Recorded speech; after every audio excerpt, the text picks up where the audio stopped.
Le Seigneur soit avec vous. Bonne nouvelle de Jésus-Christ selon saint Marc. Gloire à toi, Seigneur. Marc au chapitre 10, les versets 28 à 31. En ce temps-là, Pierre se mit à dire à Jésus, « Voici que nous avons tout quitté pour te suivre. » Jésus déclara, « Amen, je vous le dis, nul n'aura quitté à cause de moi et de l'Évangile une maison, des frères, des sœurs, une mère, un père, des enfants ou une terre, sans qu'ils reçoivent en ce temps déjà le centuple. Maison, frères, sœurs, mère, enfants et terre, avec des persécutions, et dans le monde à venir, la vie éternelle. Beaucoup de premiers seront derniers, et les derniers seront premiers. Acclamons cette parole de Dieu.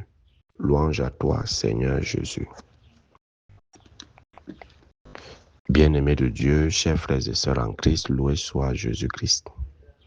Loué soit le saint nom de Jésus-Christ. Bien le bonjour à tout le monde. À la question de Pierre, voilà que nous avons tout quitté pour te suivre. Une façon pour Pierre de demander à Jésus, qu'est-ce que nous gagnons à ta suite? Qu'est-ce que nous gagnons derrière toi? Cette question vient en fait de l'épisode précédent où un jeune homme riche vient demander à Jésus que faut-il faire pour entrer dans le royaume.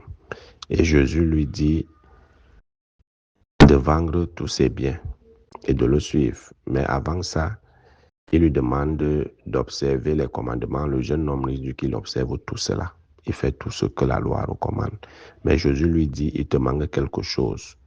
Vends tout ce que tu as et partage-le aux pauvres. Et on nous dit, le jeune homme alla rentra tout Christ parce qu'il avait tellement de biens.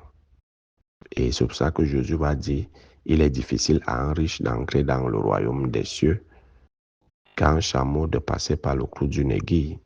Et la question de Pierre est logique parce que dans l'époque de Jésus, la richesse était une bénédiction divine. Donc, qui était riche était béni par Dieu. Mais si déjà Jésus dit, si il est difficile, qu'il serait difficile à un riche d'entrer dans le royaume des cieux, alors eux qui ont tout quitté pour le suivre, ça veut dire qu'eux, ils sont déjà condamnés. Ça veut dire que eux, ils courent dans le sac, ils courent dans le vide, dans le néant. Ils sont en train de taper poteau. Donc, c'est normal que Pierre prenne la parole et dise que, bon, quel est notre sort donc? Puisque si la richesse qui est considérée comme une bénédiction divine devient un obstacle pour entrer dans le royaume des cieux, nous autres qui vivons dans la pauvreté, dans le renoncement et tout ce qui va avec, ça veut dire que nous, on est déjà perdus. Nous, on est perdus. Mais Jésus, ou alors Pierre, n'a pas compris le pourquoi Jésus s'est exclamé ainsi. Le fait de s'attacher aux biens ou de vivre pour ses biens,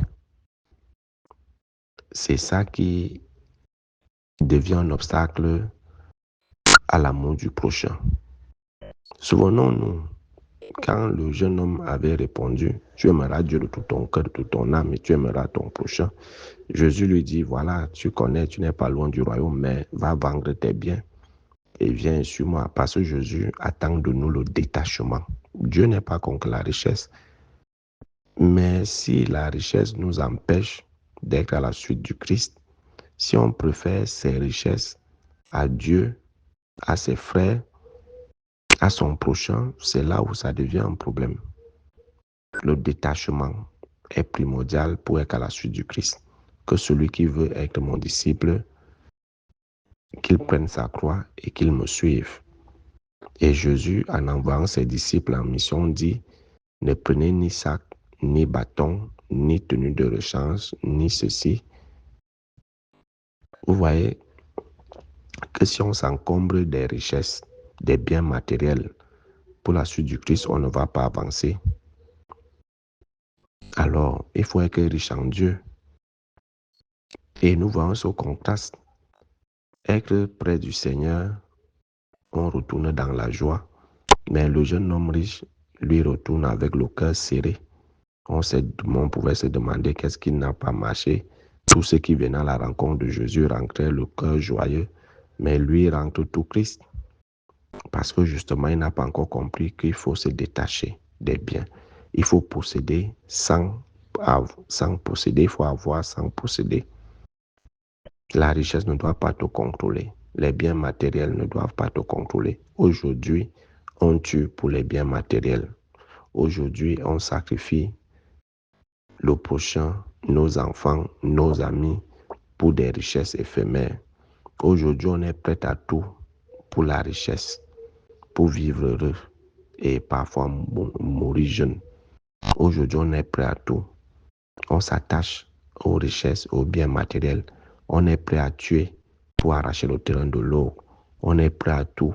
On chasse les orphelins, les veuves après la mort de leur père parce qu'on récupère les biens de soi-disant notre frère et autres. Et vous pensez que cela peut vraiment entrer facilement dans le royaume des cieux en se comportant ainsi? Aujourd'hui, nous avons érigé les biens au-dessus de l'humanité. C'est-à-dire, l'homme devient un moyen pour avoir accès aux biens, aux richesses. Et les richesses deviennent une fin pour l'homme. Et c'est là le danger. L'homme doit être une fin en soi et non pas la richesse. Aujourd'hui, l'homme est devenu un moyen, une monnaie pour avoir accès à beaucoup de privilèges. Donc, ça veut dire que c'est les biens qui nous intéressent et non pas l'humanité. C'est pour ça que nous perdons de notre humanité de jour en jour. On devient plus comme des animaux et le danger de retourner dans la société des loups de Thomas Hobbes, où chacun devient un loup pour l'autre, où chacun cherche à tuer la conscience de l'autre. Combien sacrifient leurs enfants ou une partie de leur corps pour des richesses, parce qu'ils s'accrochent sur des richesses. Dieu n'est pas contre la richesse, mais de quelle richesse s'agit-elle maintenant, derrière laquelle nous courons? Nous ne sommes pas prêts à sacrifier. Et lorsqu'on est riche en Dieu, on partage avec les autres. Et c'est ce partage-là que ce jeune homme riche n'a pas pu accepter. Que lui, c'est bien, machin truc, les autres ont fait quoi quand je travaillais dur et tout et tout. Mais partage, on ne demande pas de tout partager, mais une façon de dire, sois attentif aux cris des autres. Prête une oreille attentive aux souffrances des autres. Dans ta richesse, si Dieu te bénit, c'est pour que tu bénisses les autres. Et je le dis toujours, chacun de nous est le prolongement de la bénédiction de Dieu dans la vie de l'autre. Chacun de nous est le prolongement de la grâce de Dieu dans la vie de l'autre. Chacun de nous est le prolongement de la main de Dieu dans la vie de l'autre. Si j'ai et que j'ai quelqu'un qui me demande de l'aide, je vais l'aider. Ça veut dire que c'est Dieu qui aide cette personne à travers moi. Nous ne sommes que des ponts. Nous ne sommes que des médiations. Mais pourquoi bloquer l'action de Dieu dans la vie des autres et pourtant Dieu veut passer par toi pour bénir l'autre? Et c'est ça qui fait en sorte que ça devient difficile pour un riche, pour celui qui est attaché à ses biens matériels et autres, d'entrer dans le royaume des cieux. Regardons tous ceux qui sont riches pour le monde ou qui ont obtenu la richesse du diable. Qu'est-ce que la richesse du diable fait dans un pays? Elle ne construit aucun pays. Depuis que les gens sont dans les sectes sataniques et autres, qu'est-ce qu'ils ont déjà fait de bon dans ce pays? Toutes les richesses insolentes qu'ils exposent et dont ils narguent les gens. Ça y a servi à quoi? Tu es dans un manoir éclairé pendant que les maisons d'à côté sont dans le noir. Sont dans le noir total. Toi seul, tu as 10 châteaux d'eau dans ta résidence. Pendant ce temps, autour de toi, il n'y a pas d'eau dans le quartier. Il n'y a pas d'eau dans ton secteur. Les gens parcourent des kilomètres pour aller chercher de l'eau sale dans les marigots. Et c'est ça, être riche. Voilà pourquoi Jésus dit, il serait riche, il sera difficile à un riche d'entrer dans le royaume des cieux. D'entrer dans le royaume des cieux. Mais nous qui avons décidé de suivre le Christ, nous devons avoir ce détachement. On ne doit pas suivre le Christ pour les richesses. Même comme aujourd'hui, on se sert du nom de Jésus pour devenir riche. On se sert du nom de Jésus pour asservir, pour se faire servir. On se sert du nom de Jésus pour même arnaquer. Et beaucoup entrent déjà dans les maisons de formation pour devenir prêtres, pour utiliser le nom de Jésus pour devenir riches. Et il faut voir comment ils se comportent quand ils sont déjà sortis. Ils sont prêts à tout, à écraser leurs propres confrères pour des postes, pour des nominations, pour des grosses paroisses, pour voyager, pour être ceci, pour nommer cela. Ils sont prêts à tout pour écraser leurs frères qui semblent être des obstacles ou des adversaires pour eux. Parce que pour eux, tout le monde devient un obstacle, un adversaire qu'il faut écraser, éliminer pour avoir accès à tel poste, à telle paroisse et tout ce qui va avec. Alors, de telles personnes, ça ne sera pas facile pour ce genre de personnes d'entrer dans le royaume des cieux. Ça ne sera pas facile. C'est pour ça que Jésus dit à Pierre que personne ne peut quitter sa maison, sa famille, ses frères, ses soeurs, ses enfants, son mari, sa femme et autres, sans qu'il n'en reçoive au sanctuaire. Il le dit bien à cause de lui et de l'évangile, sans qu'il ne reçoive au sanctuaire. Regardez, nous, on quitte nos familles, nos frères et sœurs, mais là où le Seigneur nous établit pour annoncer l'évangile, on reçoit beaucoup d'autres. On se retrouve avec plusieurs mamans, avec plusieurs frères et sœurs, avec plusieurs familles. On peut parfois même être accueilli dans certaines maisons pendant les vacances. C'est ça justement.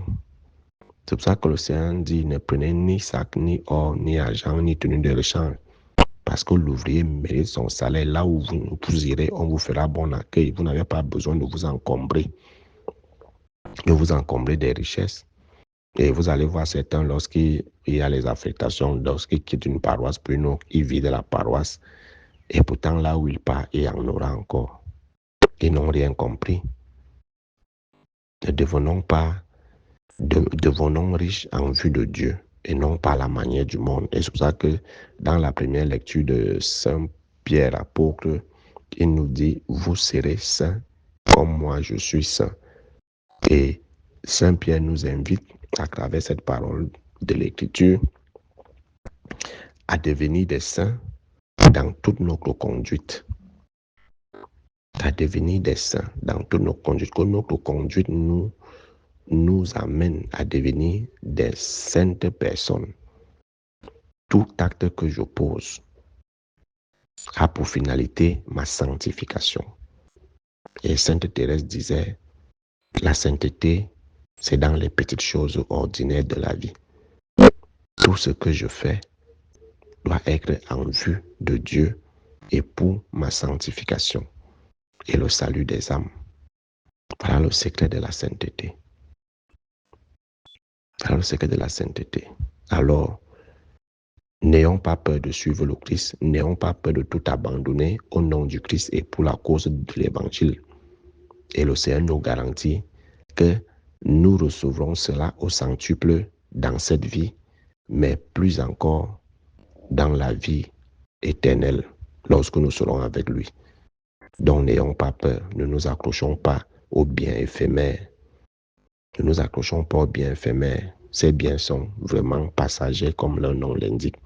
Mais la vie éternelle, elle n'est pas éphémère. Et ce que nous gagnons à la suite du Christ et pour son évangile est beaucoup plus que ce que le monde peut vouloir nous proposer. Loué soit Jésus-Christ à jamais.